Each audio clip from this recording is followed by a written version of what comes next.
Hello, this is Red Ian Resurrection, and for my Teaching the Teacher assignment, I'll be interviewing my friend Meena.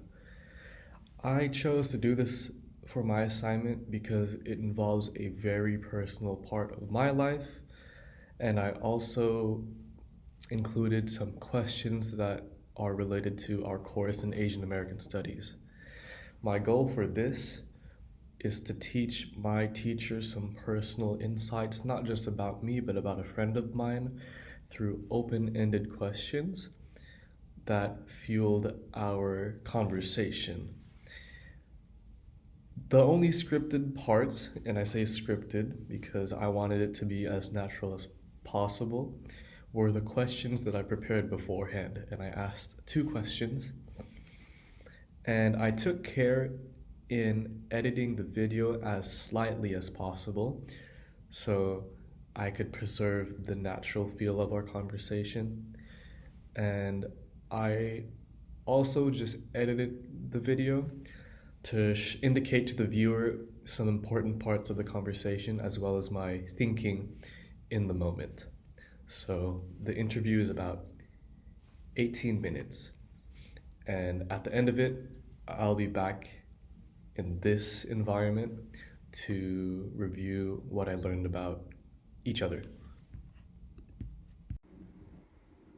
Okay, you ready? Yeah. So for the camera, this is my friend Meena, longtime friend. Have you ever been interviewed before on video or like podcast style? Or no? No. Nope. I interviewed people, but not like, I didn't record it. It was like, I had to talk into the microphone and then I had to like transcribe it. So today, me and Meena will be drinking tea while I ask her a couple questions about our cultural background and our lives and our families, and hopefully that can elicit some nice responses for the professor to hear from us. So are you ready for... Yes. You know how when we became friends, we discovered that our mothers already knew each other beforehand? Yeah. That's something I wanted to talk about. That was crazy. So, what was I gonna say? Alright, so I bring this up because do you remember when we had that conversation about how our mothers came to America? Because... yeah. Because, It wasn't our mother, it was my dad and then your mom. Because your mom came first. Yeah, like our family's coming to America because we were talking about our mothers meeting for the first time. Yeah, and we were like, how did they get there into America? Mm-hmm. So, I asked that question, I asked that question because earlier in the semester, my professor was lecturing about immigration and how people move from country to country and how like there's different, how do you say, protocol? Yeah, kind of. The government sees a person differently depending on their circumstances, like in a like law context. Like you know how people say like this person is illegal or this person is legal, right? Yeah. So I found that lecture very interesting, and I found our conversation hella interesting. And I kind of want to ask you again so we can dig more into it in case we missed anything. Okay, got you. Yeah. So how did your family end up in America and why? Okay. Again, and I'll share mine too. So they tell me a different story every time. They're like, oh, we're in war, and I think it was because they're in war. I think maybe it was like the aftershock of a war where it was just, Iraq was just really terrible to live in, and I guess, well, I know my mom was scared to live there. My dad moved to England for college, and then he came back, and then he worked in the army a little bit. And I don't know why, but they moved to Jordan, and they got married in like 1995. And then my dad went to California on a work visa because they needed engineers. That's the only reason why we're here. The only reason we got out of Iraq, or like Jordan, I guess, technically Jordan, but I like to say Iraq, is because of our degrees, and I think that's why my parents, or my mom specifically, pressures me so much in school because that's the only reason why they got out to begin with. Like, So it's like yeah, it was like actually so important to them that it was like unavoidable. yeah, So it kind of carries on to you. yeah, for sure, yeah. That makes sense. Yeah, so my dad came on a work visa. My mom stayed in England with her family for a year before she ended up moving out too because they were married. I'm not sure how that worked because I feel like they were already married before and they could have just went together. I don't know. Maybe she wasn't ready to like be so far apart from her family because all my family's in England.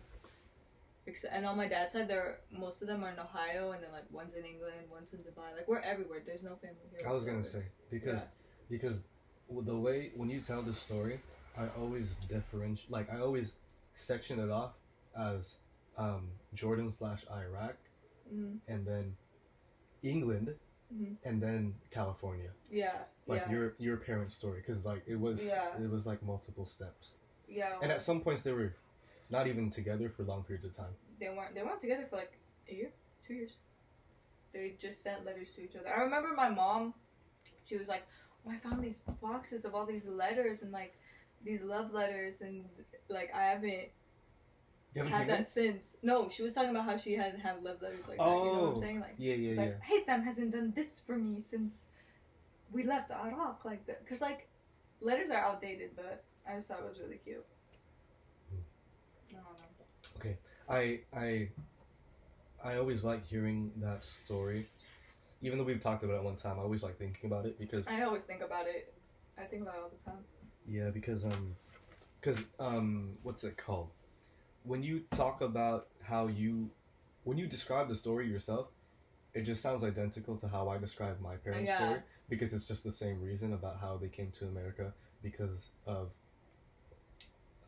war. It's not not war, and not necessarily a work visa, but I've been told it's because of work, and I always get told that it's because they wanted more opportunity. Yeah. But it's more specifically, it's my mom, who wanted to be a nurse. Yeah, I think the main difference in the story is like, yeah, they wanted more opportunities, but not like for work. I think it was just like to live, like an opportunity to live. Like, I feel maybe your parents like, were they like struggling in the Philippines, or they just wanted to come here to like get more opportunity? Like, were they fine in the Philippines? Like, I've heard like my family in the Philippines isn't poor. They aren't like really poor or struggling, but the way I hear the story, it's like it was something that was meant to happen for them because they couldn't stay in one place for the rest of their lives. But there is like a possibility that I could have just not been in America and just lived in the Philippines if they didn't move. Right. Like they didn't, like they chose to move, whereas I feel like my parents, they had to move, especially because they wanted a life, like, and kid, like, they always, there's a reason why they had me so old too, even in America, because they wanted to be like so stable in every aspect of their life before they had kids, and that's why like I get to live the life that I do now. Like I never had to like worry about like food or anything, and I'm really grateful for that. But it's not because my parents never went through it or they never had to go through it. They just waited until like they knew that they could provide for us, and that's why they moved here in general, because they knew they couldn't have a life there. Okay, They're just gonna like. I'm glad you said that. Yeah. Because I didn't even realize that, because that kind of links to my story too, about how, you know how there's a decade difference between me and my sister, but it seems to me that that decision to have her wasn't like planned out as much as I was and my brother was, because he was born in America, my brother. Right, yeah, no, he was. And technically I was born in the Philippines, but I've always been in America. Yeah, you were there for like, what, a week? So, and then you moved? Yeah, I always tell people that I was in the womb, popped out in the Philippines, and then the next day went on the flight. But logically that doesn't make sense, because you have to stay in the hospital for like 2 days. You're right, but in my head that's how I explain it to myself. Because like your mom can't even move for like a week. Because I always brag about being born in the Philippines, but there's no real connection to it in my mind. You know what I mean? Yeah, like you can't say you're from there. I forgot to add this because I just found this out, but my grandpa didn't talk to my dad or my brother for like a year. when they moved. Well, my brother. Did I say my brother or his brother? His. You mean his brother? Yeah, no, I don't have a brother. My. Okay, so my uncle moved in like '93. He just escaped. He just like went in the middle of the night. No one knew. And so yeah, like my grandpa didn't talk to him for like years. And then my dad decided to move, and he was like, they were trying to talk bad about him, like, oh, your son is leaving, like, both of your sons are leaving. They don't want to stay here, like, and so he just didn't talk to them. But not because like they left, but it was because they left without him. I feel like that's a really common thing because he didn't have the ability at the time to leave, and they're like, okay, well, my son is like abandoning me, but I would have never just left without them. And that's always tough because you gotta like do the best for yourself, but you always like there's other people who can't. Yeah, it's like when you're a child, you do what's best for yourself, but when you're a parent, you always have to think of the child. And that's tough. Yeah, that's We're not like there yet in life. Okay, since we talked about our families more so and things that we didn't experience, I'm gonna move on to a question that's more personal to us. You ready? Okay. Yeah. In what ways do you think our cultural backgrounds, like our individual cultural backgrounds, inform our friendship and how we relate to each other? Because we're not from the same place, but we still like just in our friendship. In our friendship, you and I. Okay, I think we connect in a way because I think we're willing to listen to each other and our culture. Like we're willing to learn about each other and our differences. But like with other people, it's like they don't find something in common and they're like, no. They just kind of back off because they want to find something in common. Yeah, that and like, because it's more, because I think also we both grew up here and we have that in common. It's not like we're like completely different cultures because we still have that Bay Area culture. Yeah, right. But like, we think our cultures are so different, but it's really not. Like we go through I feel like we go through the same things. Trauma, but like in a different form, in a different way. Yeah. I get it. Yeah, like with my mom, I see it with my mom and your mom because I'm sure because of the war and because like of her inattentiveness, she developed like paranoia.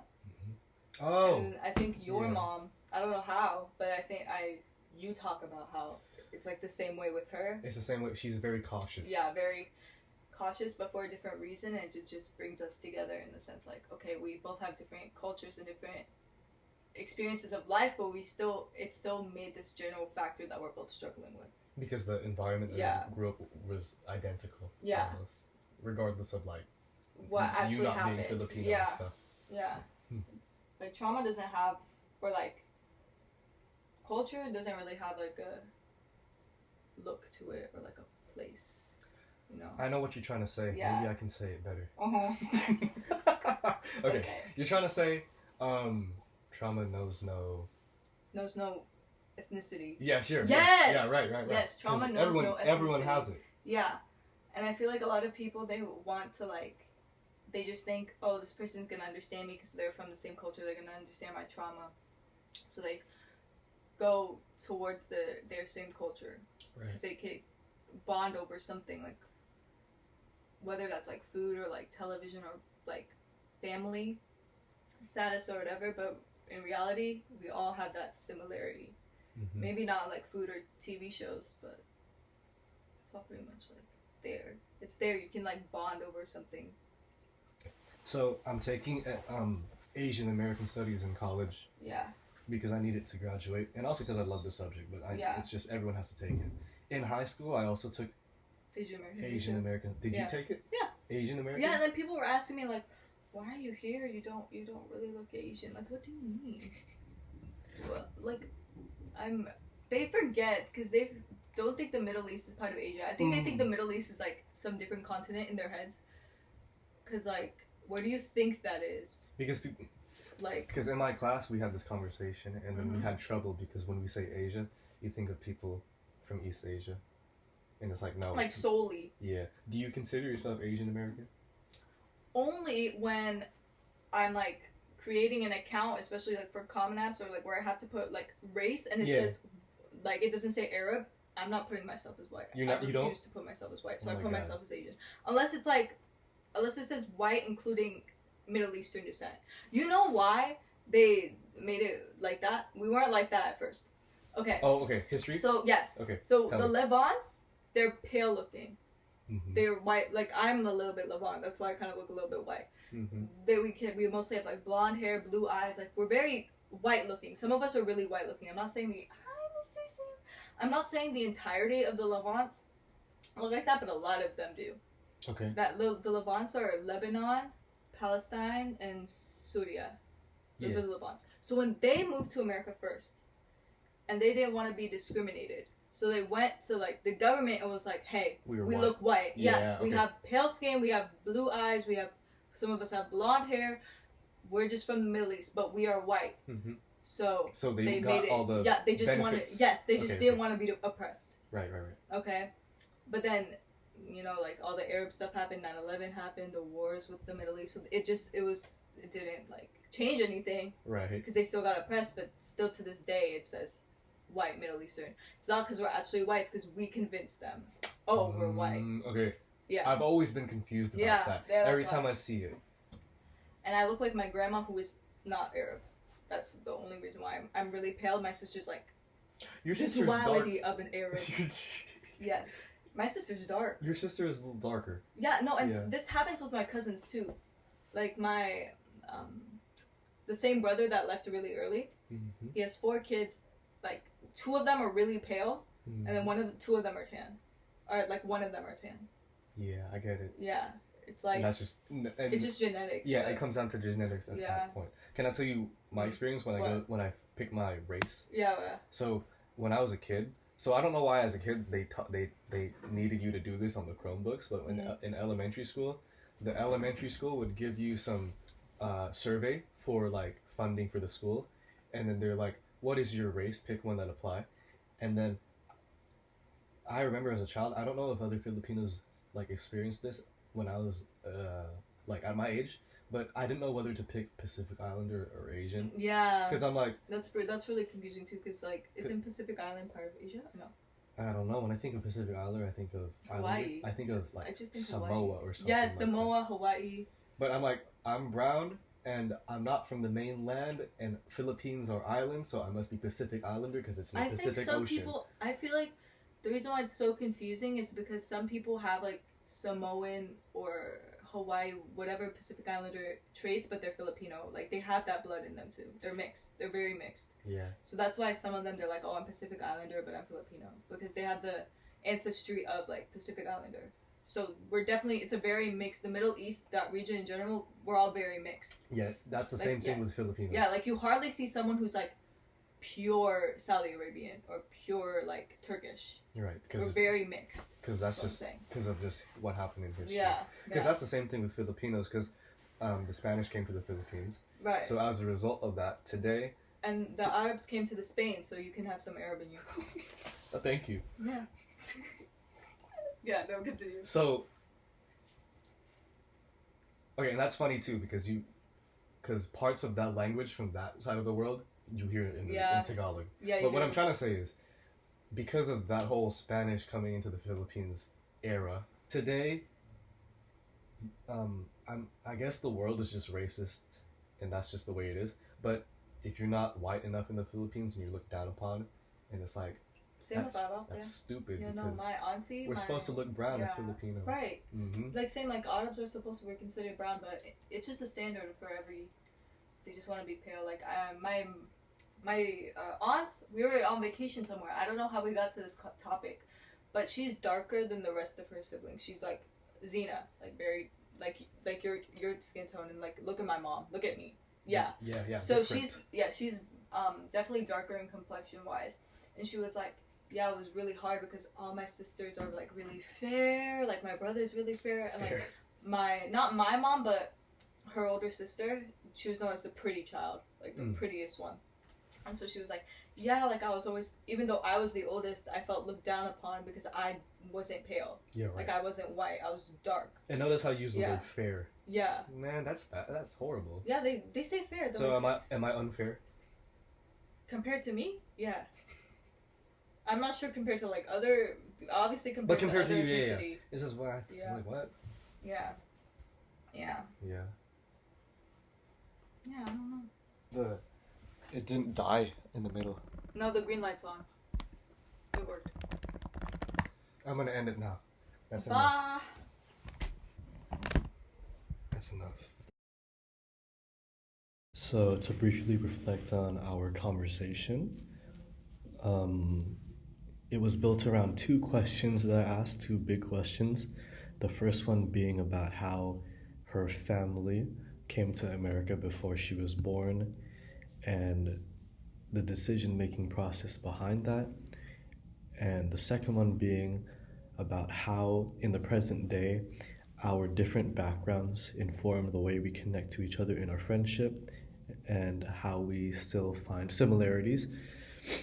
And if, there's any effect to us being from different places to how we connect, because I thought that was pretty interesting. I think some of the things that stuck with me from the conversation include our family stories being different in terms of how they moved to America, because it seems like one story involved needing to flee to a safer place and the other one being more comfortable and choosing to move to the United States. I thought that I found a clear distinction between those two stories.